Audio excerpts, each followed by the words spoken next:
Bonjour, bienvenue dans ce deuxième cours de yoga et art consacré à l'égyptologie. Donc, pour rappeler le principe de ce cours, on mêle à la fois le yoga et l'histoire de l'art. Le but est de vous faire découvrir un thème ou un sujet au détour de postures de yoga. C'est une manière assez ludique pour moi de vous faire découvrir l'univers artistique que j'aime tant. Donc, je vous invite à vous installer sur votre tapis et à faire un voyage dans le temps de 3000 ans. Asseyez-vous en tailleur, soit direct sur le tapis, ou si vous avez une brique, n'hésitez pas, fermez vos yeux. Et nous sommes partis.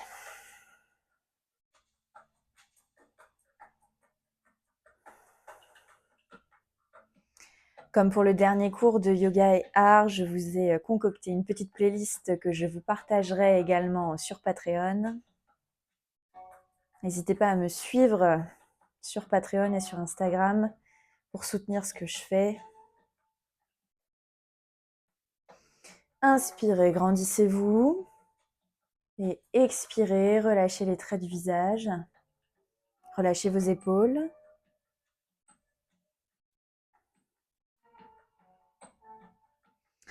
Et donc, nous partons 3000 ans avant Jésus-Christ. Nous sommes sous l'Ancien Empire pharaonique. En Occident, nous sommes toujours à l'époque préhistorique, l'âge de pierre, l'âge de bronze, etc., jusqu'à arriver à Jésus-Christ. Quand on parle d'égyptologie, souvent on parle de tout ce qui est avant la chute de l'Empire romain en Égypte, avec donc les pharaons.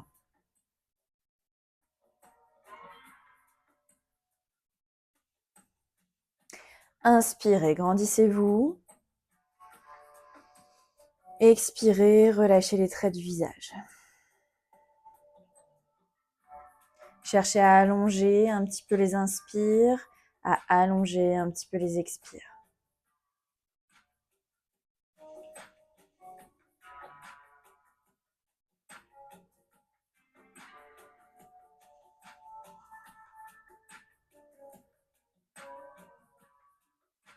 Donc sous l'Ancien Empire, nous avons plusieurs pharaons qui se nomment par exemple Khéops, Képhren, Mykérinos pour les plus célèbres. Ce sont les pyramides les plus connues d'Égypte, dont la grande pyramide de Khéops. Donc ces trois personnes, ce sont le grand-père, le père et le fils qui ont chacun, l'un après l'autre, fait une pyramide plus grande que celui de son prédécesseur. Je vous rappelle que les pyramides, ce sont des tombeaux. Une pyramide, un tombeau, une tombe pour un pharaon. En Égypte antique, le pharaon est considéré comme un dieu. Donc à sa mort, on lui consacre une stèle funéraire à sa grandeur, c'est-à-dire la grandeur d'une pyramide.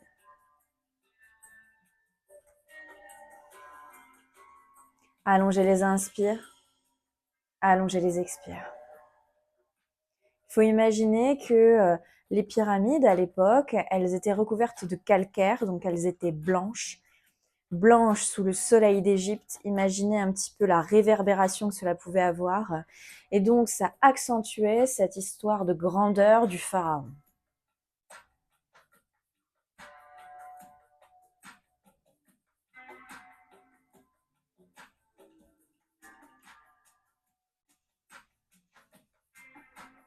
Une dernière fois, inspirez, grandissez-vous.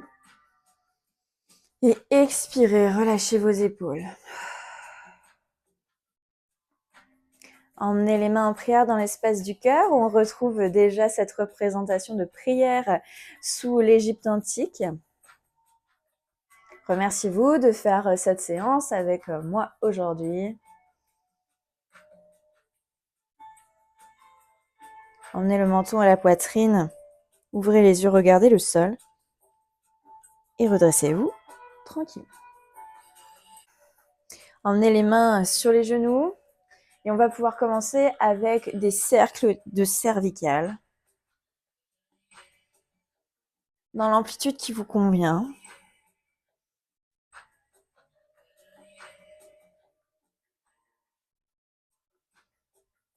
On avance dans le temps. Et nous sommes au Moyen Empire. C'est de 2000 ans avant Jésus-Christ jusqu'à 1000 ans à peu près avant Jésus-Christ. C'est la période avec les grands pharaons qui sont extrêmement connus de nos jours. Ramsès, Imhotep, Akhenaton. Allez dans un sens puis dans l'autre sur les amplitudes qui vous conviennent. Puis revenez au centre. Emmenez l'oreille à l'épaule. On revient au centre. L'oreille à l'autre épaule. Encore. Inspirez, revenez. Expirez, relâchez.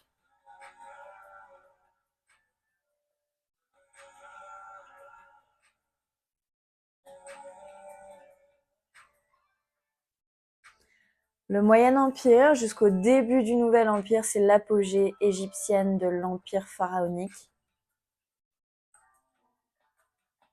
Il y a de grandes conquêtes à ce moment-là, une grande portée de l'Égypte.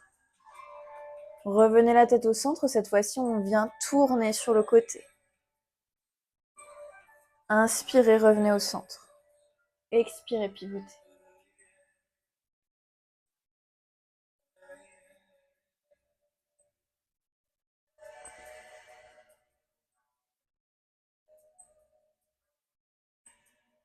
À votre rythme. C'est vous qui dosez en fonction de la santé de vos cervicales, en fonction du jour également, de ce que votre corps a besoin. Et relâchez. Très bien. Faites des cercles ici. C'est grâce à Ramsès II qu'on a cette portée de l'Égypte antique avec de grands bâtiments, de grands temples, comme le temple d'Abou Simbel ou bien encore certains sphinx où on a la représentation de Ramsès sur la tête du sphinx. Puis ici, vous allez pouvoir emmener les mains en chandelier, les bras en chandelier, pardon. Inspirez ici. Expirez, vous allez pouvoir baisser la main gauche vers le sol. Pas si facile que ça pour la rotation de l'épaule. Inspirez, revenez. Expirez, main droite au sol, vers le sol. Et on y va ici, on pivote. J'inspire et je souffle. À la manière pharaonique, on va imaginer aujourd'hui que nous sommes des hiéroglyphes sur le mur d'un temple.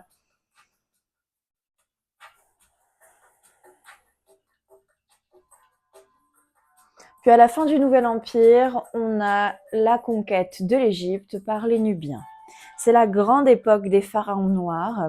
Il faut savoir qu'en Égypte antique, toutes les représentations d'hommes et de femmes sont tolérées et sont, acceptées en ancienne Égypte. Vous regardez les hiéroglyphes, vous avez des femmes, des hommes, noirs, blancs, arabes, vous avez toutes les représentations. Et relâchez. En ancienne Égypte, faites des cercles avec les épaules. Il n'y a pas de racisme en soi. Tout le monde est le bienvenu à partir du moment où vous apportez quelque chose à la société. Si vous n'apportez rien à la société, vous n'êtes pas le bienvenu et donc en général, vous êtes prié de sortir.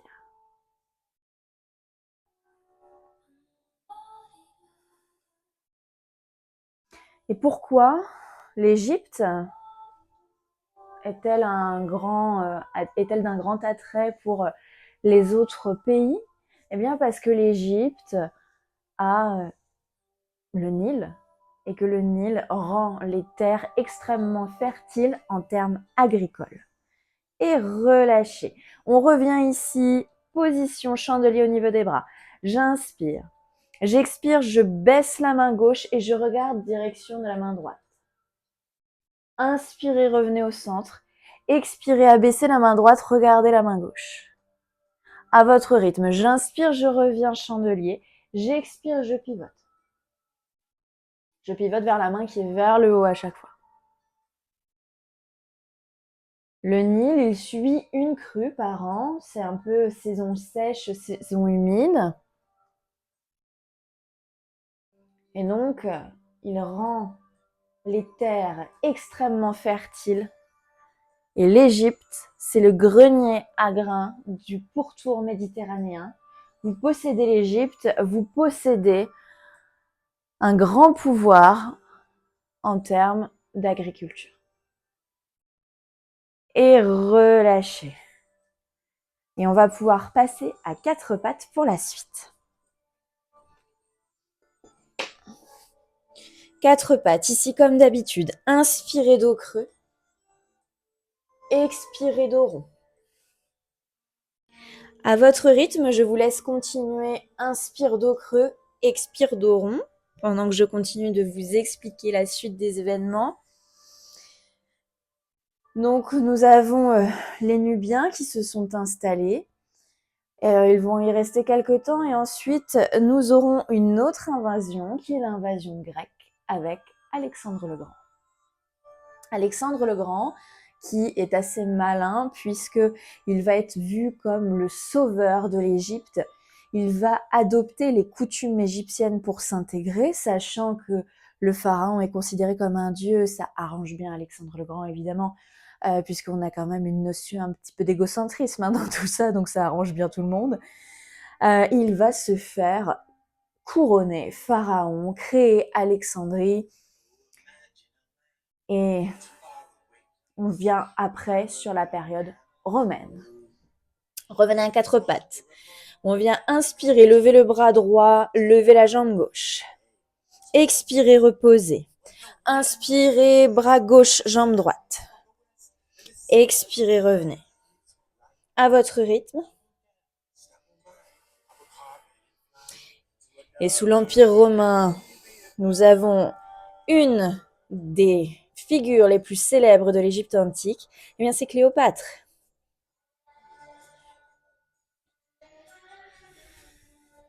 Et relâchez très bien. Ôtez vos chaussettes pour ceux qui les avaient gardées et vous allez pouvoir venir dans votre premier chien tête en bas. Pédalez, jambe droite, jambe gauche.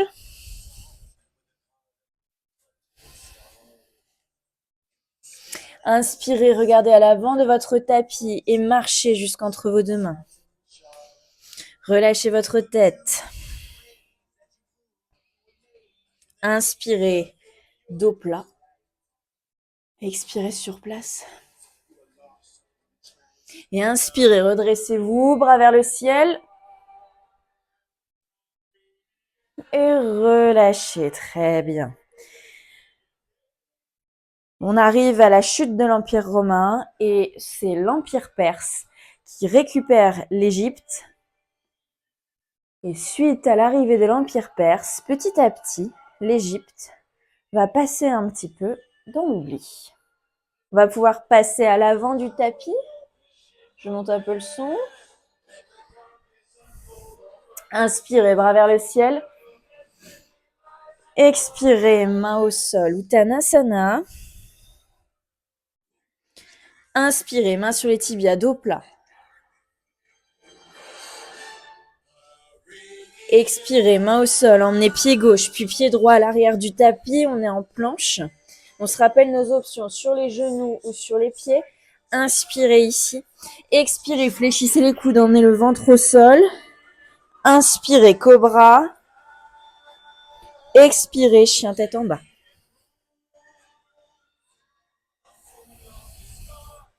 Pédalez jambe droite, jambe gauche. Étendez bien votre dos. Puis inspirez, pied droit entre les deux mains. Faites un petit pas avec votre pied gauche pour poser le talon gauche au sol. Le pied gauche à 45 degrés vers le bord extérieur du tapis. Inspirez, redressez-vous, bras vers le ciel, guerrier 1. Imaginez toujours, on est une hiéroglyphe sur le mur d'un temple, on est collé contre le mur. Cherchez vraiment la symétrie ici. Puis expirez, main au sol, chien tête en bas.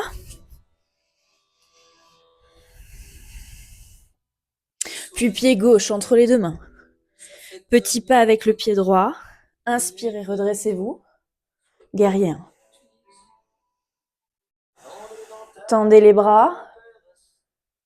Puis expirez, les deux mains à l'avant du tapis, pied droit à côté du pied gauche. Relâchez la tête.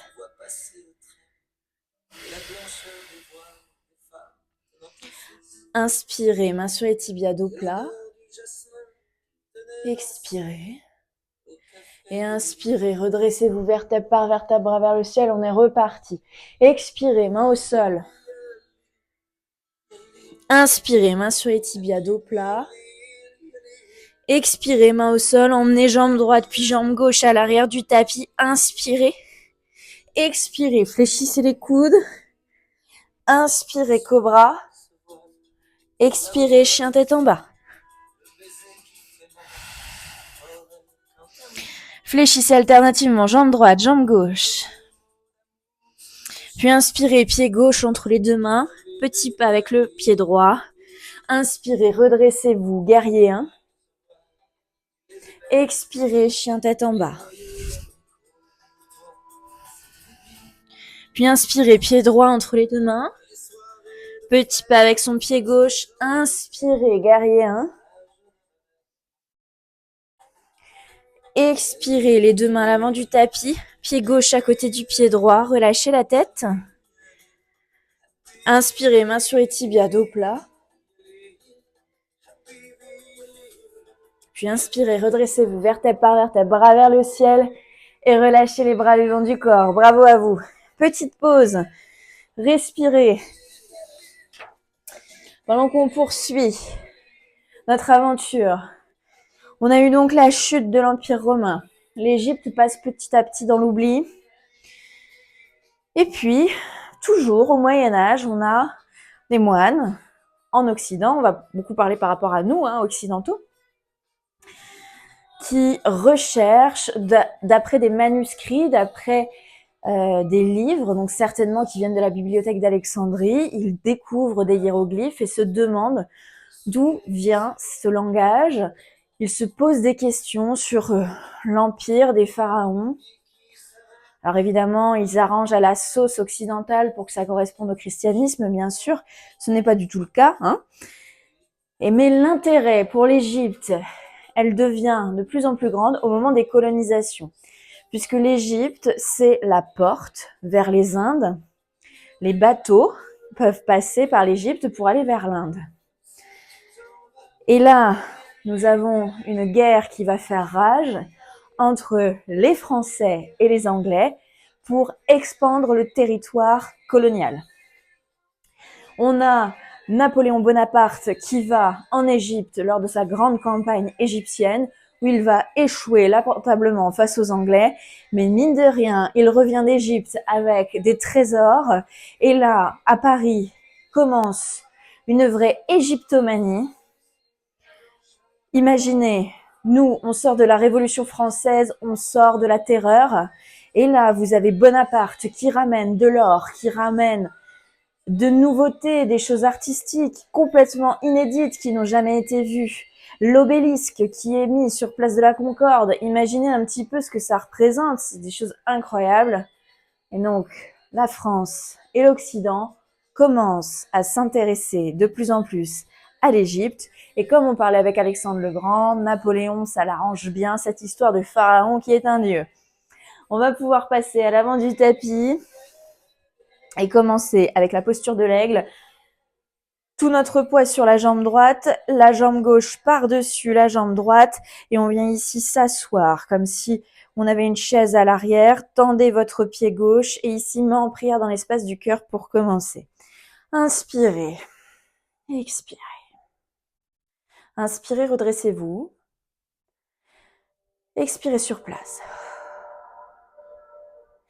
Inspirez, emmenez la jambe gauche très loin vers l'arrière pour venir en guerrier 2. Je me pivote pour que vous voyez mieux. Guerrier 2. Cherchez comme si de nouveau vous étiez collé contre une paroi. Le regard vers l'avant. Puis inspirez, bras et jambes tendus, pivotez les pieds pour qu'ils soient parallèles l'un à l'autre. Et expirez, posture de Shiva. On appellera Osiris pour aujourd'hui. Inspirez. Expirez, emmenez la main droite vers le sol. Regardez votre main gauche. Inspirez, revenez. Expirez, main gauche au sol, regard vers la main droite. Puis inspirez, tendez les deux bras vers le plafond. Pivotez le pied droit pour qu'il soit de nouveau face au tapis, pied gauche à 90 degrés. Et venez dans la posture du triangle, Trikonasana. Main droite sur tibia droit, main gauche vers le plafond. Le regard suit la main gauche ou est vers le sol, c'est vous qui voyez. Inspirez. Expirez. Puis relâchez le bras gauche. Faites un pas, pivotez votre pied gauche pour venir dans la posture de la pyramide. Les deux jambes sont parallèles, pas sur la même ligne pour avoir un petit peu de stabilité. Inspirez, redressez-vous. Expirez, penchez-vous en avant. N'hésitez pas à utiliser des briques. Et pour ceux et celles qui veulent, les mains au sol. Évidemment, on ne pouvait pas faire un cours en Égypte sans faire la posture de la pyramide. Puis fléchissez votre genou droit. Inspirez, redressez-vous, guerrier 1. Tendu au niveau des bras. Inspirez, expirez, poussez dans votre jambe droite. Emmenez votre pied gauche dans la posture de l'arbre. Puis attrapez votre genou gauche. Ouvrez genou gauche côté. Et relâchez. Parfait. Même chose à gauche. On revient à l'avant de son tapis. Passez genou droit par-dessus genou gauche. Oh là, ça tangue. Main en prière dans l'espace du cœur. Inspirez. Expirez. Puis pied droit très loin à l'arrière du tapis. Bras parallèles au sol. Le regard vers l'avant. Guerrier 2. Inspirez. Expirez. Tendez bras. Tendez les jambes. Les pieds parallèles l'un à l'autre. Inspirez, bras vers le ciel. Expirez, fléchissez les coudes. Fléchissez les genoux. Puis main gauche vers le sol. Le regard vers la main droite. Inspirez, revenez au centre. Expirez, main droite vers le sol. Le regard vers la main gauche. Inspirez, les deux bras vers le plafond. Pivotez les pieds pour venir dans la posture du triangle, Trikonasana. Puis pivotez le pied arrière pour venir dans la posture de la pyramide. C'est vous qui voyez vos options, comme toujours. Je rappelle qu'il vaut mieux faire une option avant et être bien placé.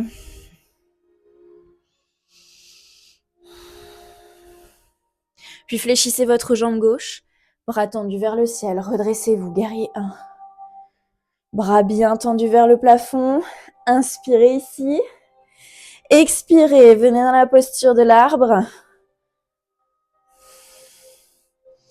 Puis emmenez genou droit à la poitrine, genou droit ouvert. Et relâchez. Parfait. Avec la petite musique qui va bien. Nous sommes au début du 19e siècle. Napoléon Bonaparte revient d'Égypte. Et nous faisons la connaissance de notre ami Jean-François Champollion. Jean-François Champollion, c'est un génie de son temps. À 16 ans, il parle 7 langues différentes. Il faut imaginer quand même qu'à l'époque, on n'a pas toute la technologie moderne pour apprendre les langues. C'est assez incroyable de se dire que, début du 19e, il savait parler 7 langues différentes. Pas n'importe lesquelles. Le grec, l'arabe, le copte, l'anglais. C'est vraiment un homme qui est doué au niveau des langues. Et il se lance, suite à la découverte des Anglais de la pierre de Rosette, au déchiffrage des hiéroglyphes. La pierre de Rosette, c'est une pierre où vous avez 3 écritures, 3 langages. Le hiéroglyphe, le grec et le copte. Et donc, Jean-François Champollion, mais également les Anglais, comprennent que c'est la clé pour déchiffrer les hiéroglyphes, mais ils n'y arrivent pas. Ils n'ont pas de figure de référence. Et donc, là où il se distingue de ses compatriotes, des autres chercheurs, c'est qu'il a une intuition. On parle beaucoup d'intuition en yoga. Eh bien, lui, il a une intuition qu'il suit. Il a l'intuition que sur une hiéroglyphe, la hiéroglyphe qui est entourée, c'est la cartouche des pharaons. Et il décrypte la première cartouche qui est la cartouche de Ramsès II.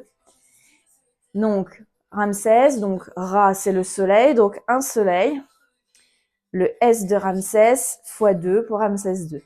Entouré pour la cartouche. Ramsès II. Et là, il est sur la voie du déchiffrage des hiéroglyphes. C'est incroyable. Il faut également comprendre que un hiéroglyphe, ça a plusieurs sens. Ce n'est pas juste du sens écrit, ça a un sens moral, ça a un sens temporel, ça décrit tout. C'est-à-dire que ils ont créé le mouvement qu'on appelle la perspective. Alors, pas la perspective, mais à perspective, en un seul mot. C'est-à-dire que vous n'avez pas justement de perspective. Par exemple, si on nous représentait actuellement, eh bien, par exemple, vous auriez moi en position, admettons, guerrier 2, je suis prof de yoga, et je serais en grand. C'est moi qui donne le cours. Il y aurait des tapis pour représenter le yoga. Il y aurait un téléphone ou une caméra, puisque je filme. Vous auriez un nuage avec de la pluie, parce qu'aujourd'hui, il fait un temps pourri. Vous auriez la tablette pour le son, pour la musique. Et tout ça ferait la cartouche du jour du cours de yoga. Admettons. Si, par exemple, vous avez la chance d'aller au musée du Louvre, dans le quartier d'égyptologie, que vous voyez un hiéroglyphe avec un monsieur avec un cône sur la tête, alors ce n'est pas qu'il porte un triangle, ça veut dire qu'il sent bon. C'est un parfum qui est représenté. Si vous voyez une hiéroglyphe avec la jambe gauche devant, jambe droite à l'arrière, quelqu'un qui a une posture administrative. On lit le hiéroglyphe dans le sens des animaux, c'est-à-dire que vous avez le crocodile qui regarde par là, vous lisez le hiéroglyphe, vous partez d'en face du crocodile, vous partez par là. Si le crocodile regarde par là, vous regardez, vous lisez dans ce sens-là. Petites anecdotes comme ça, c'est toujours assez drôle. Le hiéroglyphe, c'est bien plus complexe évidemment que ces quelques phrases que je vous en dis, mais c'est magnifique si vous regardez toutes les représentations. C'est de la bande dessinée avant l'heure, c'est du roman graphique avant l'heure. On va pouvoir revenir à l'avant du tapis pour faire un deuxième tour. Sur votre jambe droite, inspirez, expirez, venez dans la posture de l'aigle et fléchissez les genoux. Soit les mains en prière dans l'espace du cœur, soit vous pouvez venir ici croiser les bras et attraper vos mains si c'est accessible pour vous. Moi, je vais rester ici. Inspirez. Expirez, le pied gauche à l'arrière pour venir dans la posture du guerrier 2. Je vais me remettre dans l'autre sens. Puis inspirez, bras et jambes tendus vers le plafond, les deux pieds sont symétriques l'un à l'autre. Inspirez, expirez, fléchissez dans la posture d'Osiris pour aujourd'hui. Inspirez ici, expirez, emmenez la main droite vers le sol, regard vers la main gauche. Inspirez, revenez, expirez, regard vers la main droite, main gauche vers le sol. Inspirez, redressez-vous. Expirez, Trikonasana. Inspirez, grandissez-vous. Puis pivotez pour la posture de la pyramide.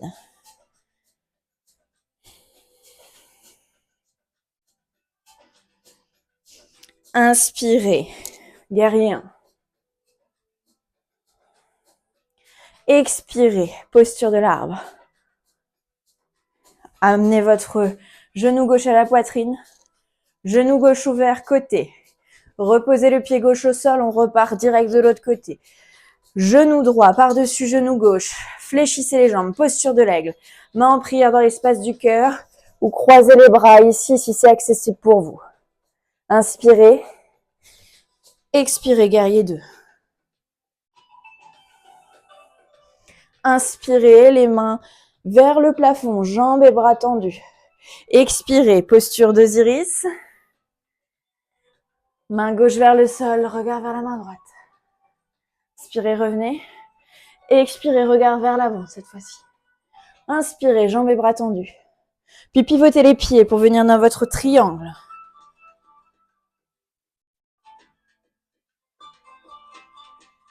Relâchez le bras, pivotez le pied droit pour venir dans votre pyramide. Puis inspirez, guerrier 1. Expirez, posture de l'arbre. Inspirez, genou droit vers la poitrine. Puis genou droit ouvert sur le côté. Et relâchez. Bravo à vous. On a une fascination pour l'Égypte, également pour tous les mystères. Il y a ce côté mystérieux de, voilà, on n'arrive pas trop à décrypter les hiéroglyphes. On ne maîtrise pas les divinités, on ne connaît pas leurs rites. Il y a vraiment un mystère. Et il y a un côté aussi luxueux. Il faut s'imaginer qu'on revient d'Égypte avec des cargaisons entières remplies d'or, remplies de choses totalement extravagantes pour nous.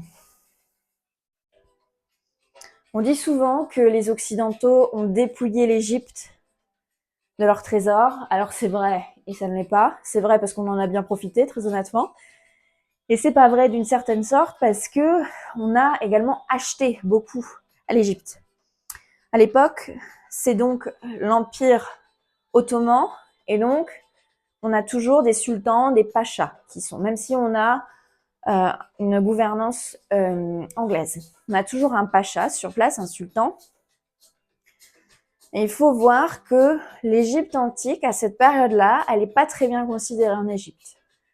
Il y a une notion un peu de sorcellerie. Imaginez, on est au 19e siècle, 18e siècle, vous rentrez dans les tombeaux des pharaons, vous avez des momies, et ensuite ceux qui sont rentrés dans les tombeaux, ils meurent.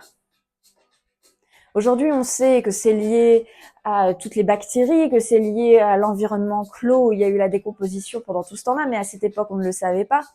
Et on se dit, malédiction, évidemment. Et évidemment, vous avez des Occidentaux qui viennent et qui veulent racheter tout ça à prix d'or. Le sultan en place vend. Il vend parce qu'il veut moderniser l'Égypte, parce que l'Égypte est sale, les villes sont remplies de maladies et pour ça, pour assainir, il a besoin d'argent. Donc il vend à grande cargaison en Europe. Et donc c'est comme ça que vous avez les 3 plus belles collections d'Égypte en Europe qui se créent. Celle du Musée du Louvre, bien entendu, celle du British Museum où vous retrouverez la pierre de Rosette notamment, et celle d'Italie au musée de Turin qui est superbe également. On va pouvoir passer de nouveau à l'avant du tapis. Inspirez, bras vers le ciel. Expirez, main au sol. Inspirez, main sur les tibias, dos plat. Expirez, main au sol. Emmenez le pied droit très loin à l'arrière du tapis. Genou droit au sol. Inspirez, redressez-vous. Anjasana. Restez ici quelques respirations, donc dosez l'écartement au niveau d'Anjasana.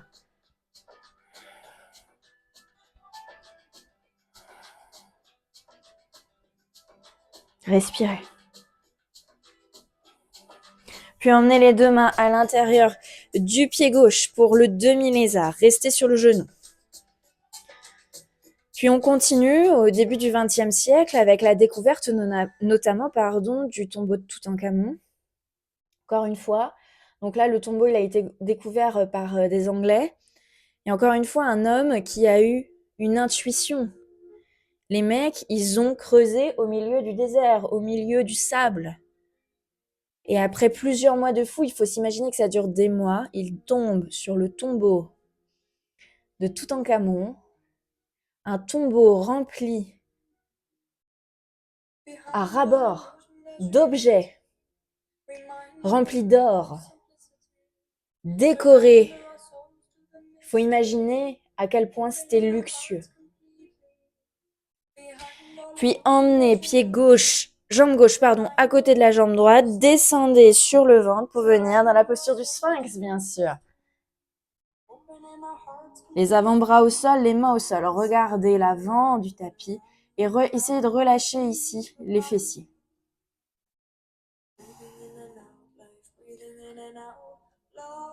Et ce qui rajoute encore plus au mystère, sur les 4 personnes qui sont rentrées dans le tombeau de Toutankhamon, il y en a 3 qui sont mortes.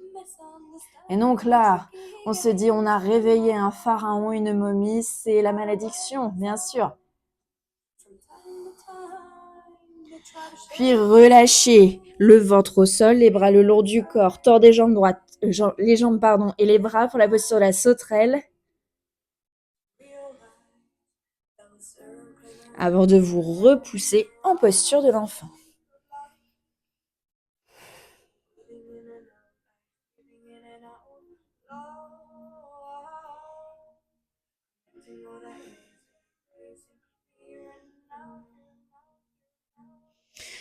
Puis ramenez le pied droit à l'avant du tapis pour Anjasana à droite.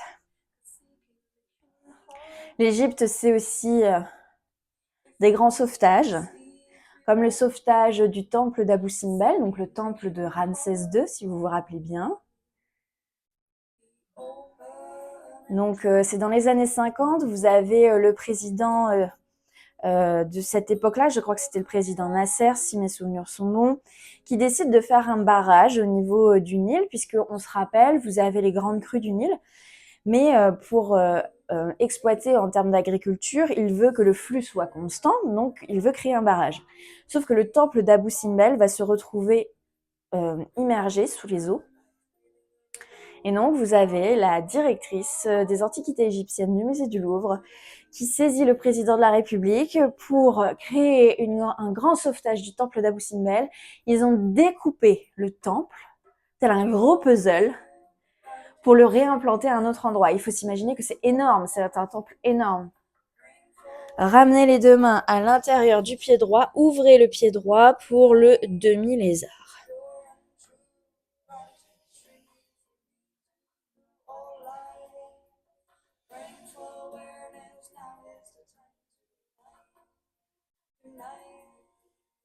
Puis ramenez jambe droite à côté de la jambe gauche, ramenez le ventre au sol pour venir dans votre sphinx.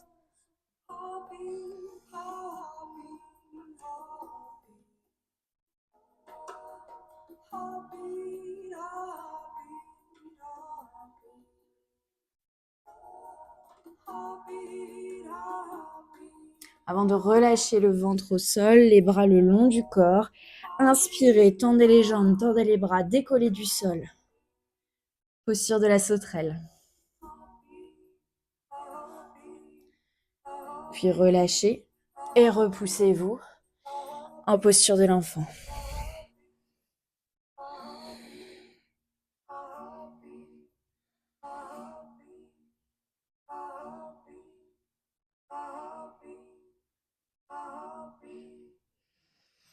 Redressez-vous tranquillement et vous allez pouvoir passer sur le dos.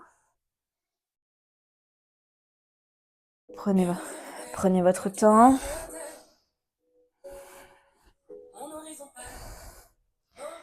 Ramenez les deux genoux à la poitrine, faites des cercles dans un sens, puis dans l'autre.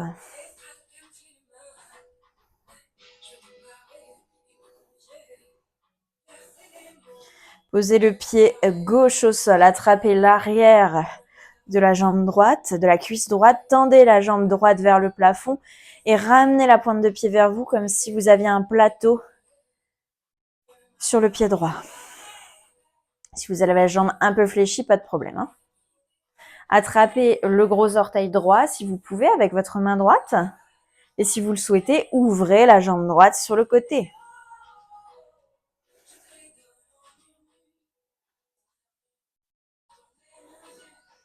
Puis revenez la jambe au centre, relâchez le pied droit au sol. Attrapez l'arrière de la jambe gauche, tendez la jambe gauche vers le plafond comme si vous aviez un plateau au niveau du pied. Puis attrapez le gros orteil gauche avec votre main gauche, ouvrez la hanche gauche sur le côté.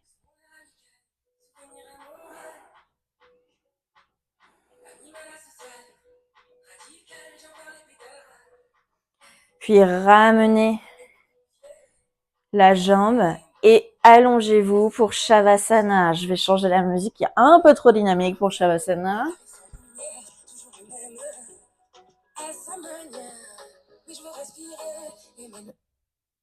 Voilà.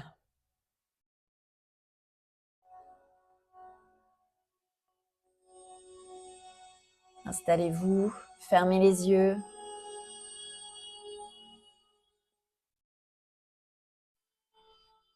Notre voyage en Égypte touche à sa fin. Sachez qu'il y a toujours des fouilles en Égypte.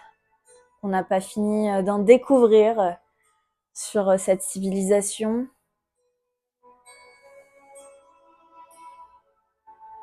Une civilisation qui était déjà dotée d'un nombre incalculable de métiers, de savants, une culture incroyable, déjà des astronomes, des philosophes, des mathématiciens, des gens d'une grande intelligence.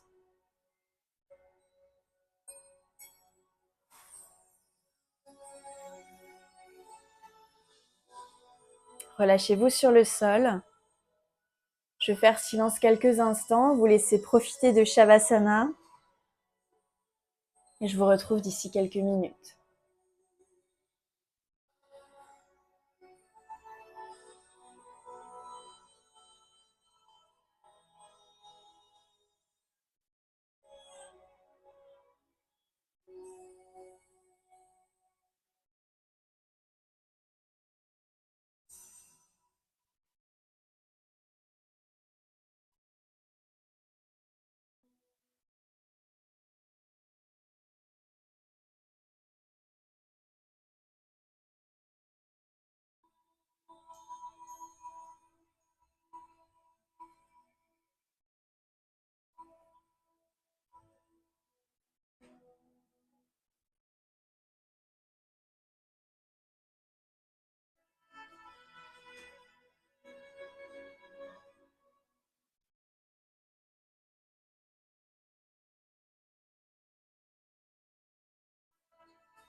Prenez une grande inspiration par le nez.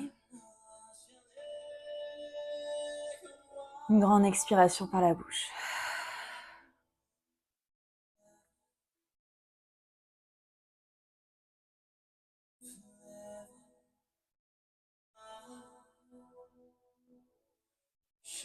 Puis tout en gardant les yeux fermés, vous allez pouvoir passer sur le côté en chien de fusil. Prenez votre temps.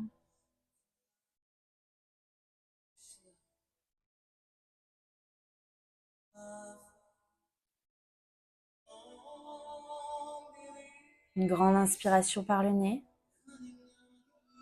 Une grande expiration par la bouche.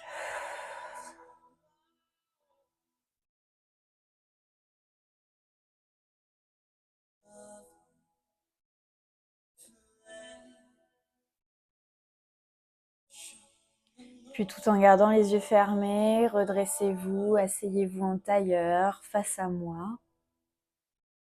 Prenez votre temps.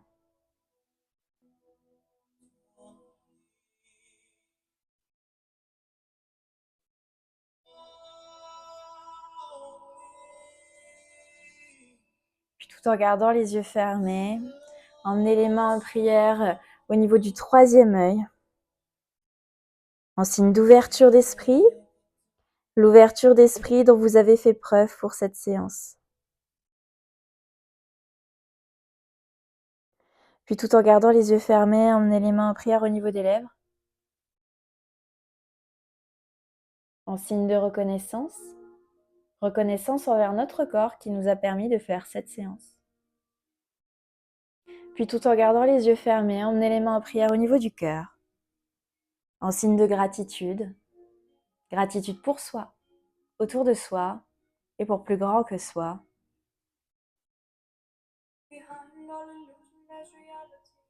Emmenez le menton à la poitrine, ouvrez les yeux, regardez le sol et redressez-vous tranquillement.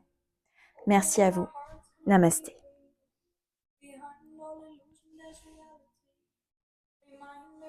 J'espère que cet épisode 2 de Yoga et Art vous aura plu. Le prochain, donc ce sera le mois prochain, au mois de mai, et le thème sera sur Claude Monet. J'espère que je vous y retrouverai. Passez une très bonne journée et je vous dis à bientôt.